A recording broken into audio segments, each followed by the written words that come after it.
इधर देखो, यहां देखो, सब लोग सुनो। तो हरपाल नाम के एक भक्त थे भगवान के, खूब भजन करते थे, खूब साधना करते थे, नाम जप करते थे, कथा सुनते थे, लेकिन वो ब्याह नहीं कर रहे थे। क्यों? उनकी इच्छा थी कि जैसा मैं भजन करता हूं, जैसी मेरी भक्ति है, जैसा मेरा भाव ठाकुर जी के प्रति है, ऐसी कन्या मिले तो मैं ब्याह करूंगा, नहीं तो जीवन भर ऐसे ही रहूंगा। तभी उनके किसी रिश्तेदार ने आकर के बताया, बोले तेरे लायक कन्या मिल गई मुझको। तो हरपाल जी बोले क्या क्या गुण है उस कन्या का? बोले उस कन्या ने शर्त रखी है, मैं उसी से ब्याह करूंगी जो रोज 1000 संतों को प्रसाद पवाता हो। हरपाल जी बोले अब तो मुहूर्त भी नहीं निकलवाना, कल ही ब्याह करवा दो मेरा। ऐसी कन्या से तो मैं बिना मुहूर्त के ब्याह करूं। मुहूर्त उसके संग देखा जाता है जिसके संग यह संकोच हो या फिर यह दुविधा हो कि पता नहीं जीवन कैसा चलेगा, इससे तो मुझे भरोसा है बढ़िया जाएगा मेरा जीवन, इसी से ब्याह करा दो। कन्या ने शर्त रखी, हरपाल जी हम आपसे ब्याह तो कर रहे हैं पर हमारी शर्त मंजूर है ना, रोज 1000 संतों को प्रसाद पवाना पड़ेगा। बोला मैं निश्चित करूंगा, आप ब्याह कर लो। और ब्याह हो गया। हरपाल जी रोज 1000 महात्माओं को प्रसाद पवाते। अब देखो, अगर कोई संकल्प ले ले कि मैं 1000 महात्माओं को प्रसाद पवाऊंगा, अगर 100 महात्मा ज्यादा बढ़ जाएं, 200 महात्मा ज्यादा, उनको मना करेगा क्या? वो तो फिर अपराध बनेगा उससे। प्रसाद पवाने का संकल्प लिया तो जितने आए सबको बैठाने की जिम्मेवारी उसकी। ऐसी कथा में भी होता है, कथा में जितने लोग आए सबका स्वागत होना चाहिए, सबके लिए स्थान पर्याप्त होना चाहिए। कई जगह प्राइवेट कथा करा, हम तो मना कर देते, मत कराओ भैया, आपको अपराध लगेगा। क्यों? वैष्णव को पता चला कि कथा हो रही, वो सुनने आ गया, जगह नहीं मिली या फिर वो बैठ नहीं पाया, तो खाली रहे भले ही स्थान, पर फिर भी स्थान बड़ा रखो ताकि कोई भी आए तो कोई रहे ना कथा से, नहीं तो कथा कराने वाले को अपराध लगता है। वैष्णव बिना सुने चला गया। तो हरपाल जी ने नियम ले लिया, रोज 1000 महात्माओं को भोजन कराते। अब 1000 की जगह कभी कभी 1200 भी हो जाते, 1300 भी हो जाते, 1500 भी हो जाते। लेकिन हरपाल जी करते कुछ नहीं थे, कमाई का कोई जरिया नहीं था, केवल दादा परदादाओं की पुश्त से जो उनके पुश्तैनी धन था उसी को ही खर्च करते जा रहे थे। 1 साल तक बढ़िया चला, 1.5 साल बढ़िया चला, लेकिन 1.5 साल बाद धीरे धीरे धन खत्म होने लगा। जैसे ही धन खत्म होने लगा, हरपाल जी बड़ी चिंता में आ गए, क्या करें। पत्नी को नहीं बताते थे, क्यों? बोले इससे तो शर्त लगी, इसको क्यों बताऊं अपना दुख, इससे तो शर्त मेरी यही शर्त थी कि रोज 1000 संतों को भोजन कराना। तो हरपाल जी ने बाहर जाते और दुकानदारों के यहां से जाकर के कर्जा लेने लगे। वो पुराने संपन्न थे तो किसी ने कर्जा देने से मना भी नहीं किया, सब देने लगे, बोले ले जा।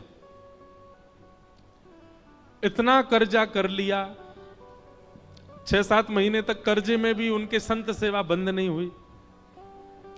6-7 महीने बाद मांगने वालों ने मांगना शुरू किया, बोले हमारा दो, हमारा दो, हमारा दो। किसी का नहीं दे पाए तो पूरे नगर में ये हो गया कि भैया हरपाल जी अब पहले जैसी स्थिति में नहीं है, कर्जा इनको देना बंद करो, ये देते ही नहीं है पैसा लौटा करके।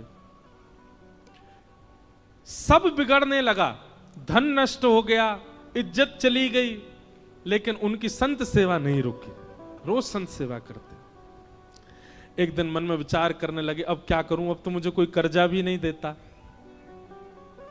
गहने भी सारे बिक गए, धन भी सारा खत्म हो गया।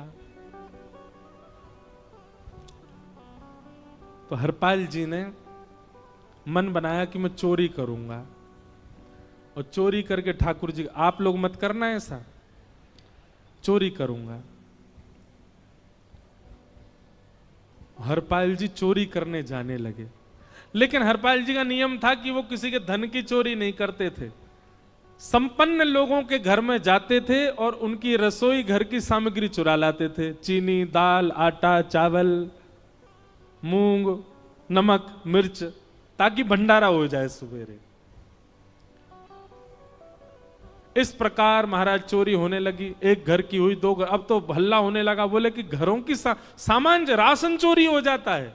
वो बड़ा विचित्र चोर है, धन नहीं चुराता है, राशन चुरा के भागता है। ऐसी चोरी होने लगी महाराज। अब तो लोगों ने अपने अपने घरों में पहरेदारी शुरू कर दी कि चोरी ना हो। तो हरपाल जी को और दिक्कत होने लगी, क्या करें, कैसे करें। धीरे धीरे हरपाल जी इस स्थिति में आ गए कि अब संपन्न लोगों के यहां उन लोगों को ढूंढते जो ना कभी संत सेवा करते ना वैष्णव सेवा करते, और उन लोगों के यहां जाकर के थोड़ा बहुत धन चुरा लेते, स्वर्ण चुरा लेते। करना कुछ नहीं, अपना घर नहीं बनाते थे, बसाते थे, संत सेवा करते थे। ठाकुर जी रीझ गए हरपाल से। ठाकुर जी बोले, देखो ये सब चोरी कर करके और मेरे संतों को पवारा है। ठाकुर जी बोले, इस पर अनुग्रह करने जाना है। भगवान सिंहासन से उठ करके तैयार होने के लिए गए, और बढ़िया महाराज नकली सी मूछ लगा करके, ऊपर सिर पर पाग पहन करके, और थोड़ा पेट सा बाहर निकाल के, गले में खूब सारी जंजीर डाल के, हाथों की हर उंगली में अंगूठी पहन करके, सोने की जूतियां डाल करके, कौंधनी सोने की पहन करके, और एक बैंत समझते, वृद्ध लोग लेकर के चलते, बैंत, सोने का मड़ा हुआ बैंत लेकर के ठाकुर जी तैयार हो गए, एक सेठ जी बन गए। लक्ष्मी भैया ने पूछा, भगवान बड़ा सुंदर स्वरूप धारण किया, कहां जा रहे हो? बोले, अपने एक भक्त से मिलने जा रहे हैं। रुक्मणी जी बोली, मैं भी चलूंगी। भगवान बोले, तुम मत चलो, तुम उसको पहचान नहीं पाओगे, तुमसे अपराध बनी जाएगा। बोले, नहीं नहीं, भक्त दर्शन करने मैं तो जाऊंगी। भगवान बोले, जल्दी तैयार हो जाओ। सब लोग इधर देखो, वहां से कोई सामग्री आ रही है, कथा यहां हो रही है, इधर देखो, और फिर हम आंख बंद कर लेंगे, चाहे आप कहीं देखो। आंख खुली है तो हमको ही देखो। रुक्मणी जी एक सेठानी बन गई, ठाकुर जी सेठ जी बन गए, और दोनों ने मन में विचार किया कि हरपाल जी को दर्शन देना है। और यहां हरपाल जी की स्थिति क्या थी? अब संत सेवा के लिए कहीं से भी धन नहीं मिल रहा था। तो हरपाल जी एक मार्ग पर जाकर के बैठ गए और सोचने लगे, कोई धनवान यहां से निकलेगा तो उसको लूट लूंगा, और लूट के भाग जाऊंगा, सारा धन संत सेवा में लगा दूंगा। तभी उस मार्ग पर कोई और तो आया नहीं, ठाकुर जी सेठ बन करके आ गए। और महाराज खूब सारे गहने पहन करके, पाग बढ़िया सोने की जड़ाऊ पाग पहन करके, ऐसे वस्त्र पहन करके, और छम छम करते चलते आ रहे हैं। उन गहने ही बज रहे हैं ठाकुर जी के।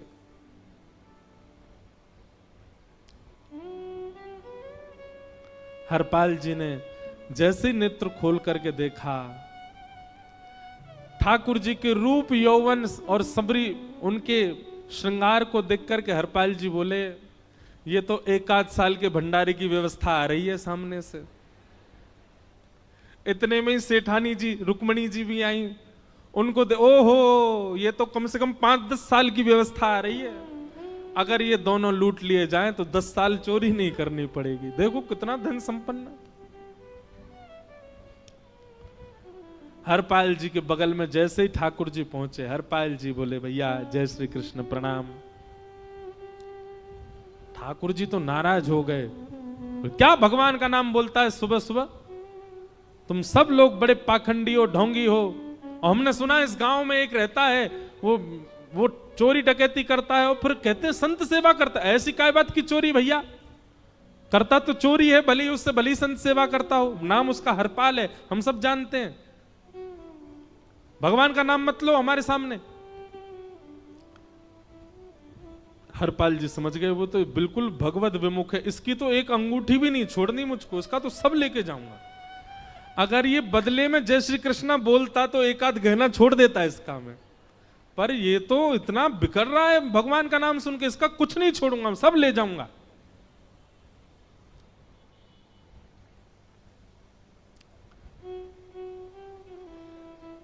हरपाल जी बोले, हाँ भैया, एक रहता तो है डकैत इस गांव में, और उसका कोई पता नहीं है, वो कभी भी आ जाता है।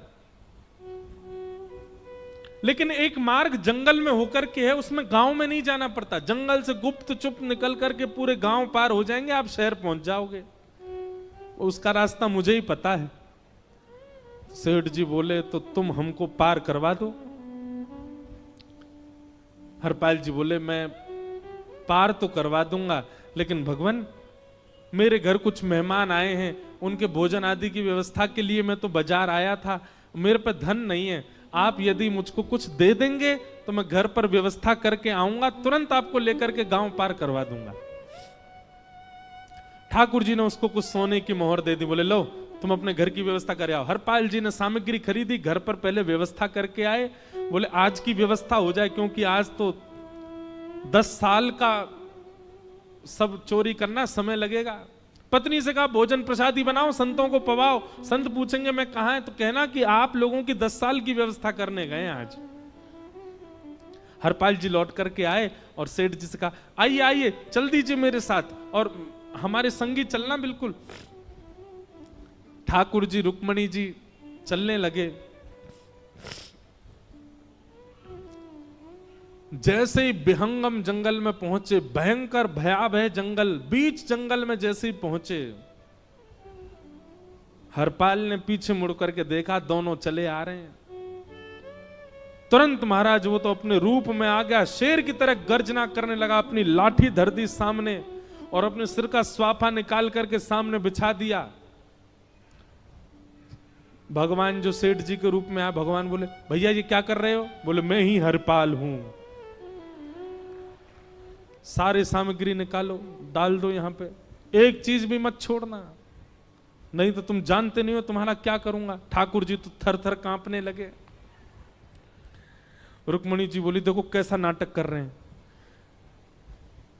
रावण के आगे नहीं डरे थे, कुंभकर्ण के आगे नहीं डरे, हिरण्यकश्यप के आगे नहीं डरे, और वो हरपाल के आगे ऐसे कांप रहे हैं।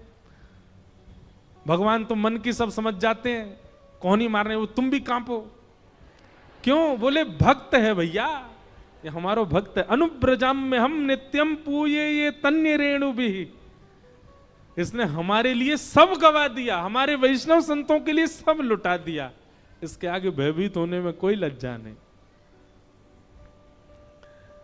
लक्ष्मी नारायण दोनों कांप रहे हैं और हरपाल कह रहा सब निकालो। ए सेठानी जी कान के कुंडल उतारो। कान कुंडल उतार दिए, नाक की नथनी उतार दी, सब उतार उतार के धर दिए, हाथों के सब कड़ूला आदि भी धर दिए। भगवान ने भी अपने सब उतार। बोले बैंत कहां लेके जा रहे, उसको भी धर दो। बोले अरे भैया बुढ़ापे की लाठी, हम गिर जाएंगे। बोले कुछ नहीं गिरोगे, धर दो इसको। जीवन में कभी राम ना, जय श्री कृष्ण बोलने पे चिल्ला रहे थे मुझ पे, रखो इसको यहां पे। सारा धर दिया। बोले बहुत बढ़िया हो गया, अब 10 साल की व्यवस्था हो गई। इतने में भगवान की कनिष्ठ उंगली में एक अंगूठी थी। हरपाल बोला ये कहां बचा के ले जा रहे हो, उसको दो। बोले अरे भैया ये तो बहुत बचपन की हमारी अंगूठी है और ये आज तक हमारी निकली नहीं है और ये निकल ही नहीं पाएगी, इसको बाहर हम निकाल ही नहीं सकते, इसको तो रहने दो हमारे पास। बोले तुम क्या जानो, इस अंगूठी से कम 1 हफ्ता संत भोजन होगा और तुम पे तो दया करनी नहीं है। चिल्लाए थे मुझ पे जय श्री कृष्ण बोलने पर, निकालो इसको। भगवान खूब प्रयास करें, वो नहीं निकले तो हरपाल जी ने उंगली पकड़ी, बोले इसको काट देता हूं मैं, तुम्हारे पास उंगली रहने का कोई काम नहीं है, तुम उंगली से करते ही क्या हो। और महाराज जैसे ही उंगली पकड़ करके काटने का मन किया, वो काटने ही वाले थे, इतने में ही द्वारिकाधीश भगवान शंख चक्र गदा पद्म धारण करके प्रकट हो गए सामने। रुक्मणी जी महालक्ष्मी के रूप में प्रकट हो गई और दोनों ने अपने अंक में हरपाल को भर लिया। हरपाल जी समझ नहीं पा रहे ये क्या हुआ, दूर हटे। बोले नाथ, बोले हम साक्षात द्वारिकाधीश, ये साक्षात रुक्मणी तुम्हारी भक्ति से प्रसन्न होकर तुमको दर्शन देने आए हैं। हरपाल जी घुटने के बल बैठ गए, रोने लगे, सर रख दिया चरणों में, पटकने लगे। बोले नाथ, मैंने अपने नाथ को लूटा, आज मैंने अपने स्वामी के साथ डकैती कर रहा था, मैं अपने स्वामी की उंगली काटने पर मजबूर हो गया था, इसका मतलब तो मैं पापी हूं। मेरा पाप इतना प्रचंड हो गया कि मैं आपके रूप को नहीं पहचान पाया। भगवान ने हृदय से लगा, नहीं हरिपाल, तुमने कभी अपने लिए प्रयोग थोड़ी किया। तुम्हारी पत्नी भूखे सो जाते हो, लेकिन संतों को भूखा नहीं जाने देते। ठीक है, उसके लिए भले ही तुमने वह गलत मार्ग अपनाया जो नहीं अपनाना चाहिए था, परंतु उसमें उद्देश्य कोई और तो नहीं था, मेरे जनों की सेवा ही तो थी, मेरे वैष्णवों की सेवा। और देखो हरपाल, एक मेरी बात सुनो, आज तुम्हारे मन में ग्लानि होती है कि तुमने दूसरों का धन हड़प करके और उससे संत भोजन कराया। वास्तव में इसका विधान शास्त्रों में यह बताया गया, जिसके धन से भोजन बना और संतों ने पाया, परोसा भले ही किसी ने भी हो, कार्यक्रम भले ही किसी ने भी कराया हो, पर धन जिसका लगता है पुण्य उसी को मिलता है। तुमने तो अपने गांव के, शहरों के उन लोग जो कभी संत सेवा नहीं करते थे, उनके धन चुरा चुरा करके उनको पुण्य बांटा है। तुमने कुछ गलत नहीं किया है। हां, अपने प्रयोग में यदि लेते तो पाप हो जाता, लेकिन तुमने तो एक रत्ती भी अपने प्रयोग में नहीं ली, सब संतों में लगा दी, और जितने लोगों का धन चुराया उन सबको पुण्य प्रदान कर दिया। हम तुमसे बड़े प्रसन्न हैं। हरपाल जी चरणों से लिपट गए, बोले नाथ आप बड़े कृपालु, बड़े दयालु। भगवान बोले अब हमने दर्शन दे दिया, अब हम जाएं। और सुनो, ये सारा धन हमने दिया है, 10 साल का नहीं होगा इससे। तो बोले जब तक तुम जीवित रहोगे तब तक की सेवा बनेगी, इससे संत सेवा चलती रहेगी। ये सारा धन आभूषण हम लेकर के इसीलिए आए थे, ताकि तुमको अब कभी किसी से मांगना ना पड़े, किसी से हड़पना ना पड़े। भगवान जाने लगे तो हरपाल जी चरणों में गिर गए, बोले नाथ आज मैं आपके दर्शन कर पाया, मैं संत सेवा कर पाया, इसमें सबसे बड़ा योगदान मेरी पत्नी का है। उसने नियम नहीं बनाया होता तो शायद मैं कभी ऐसा नहीं करता। आप उसको दर्शन दिए बिना जाएंगे, मैं उसको क्या बताऊंगा? मैं उससे जाके कह भी नहीं पाऊंगा कि आप मुझे मिले, और उसकी वजह से आप मुझे मिले हो, कृपा कर उसको दर्शन दे दीजिए।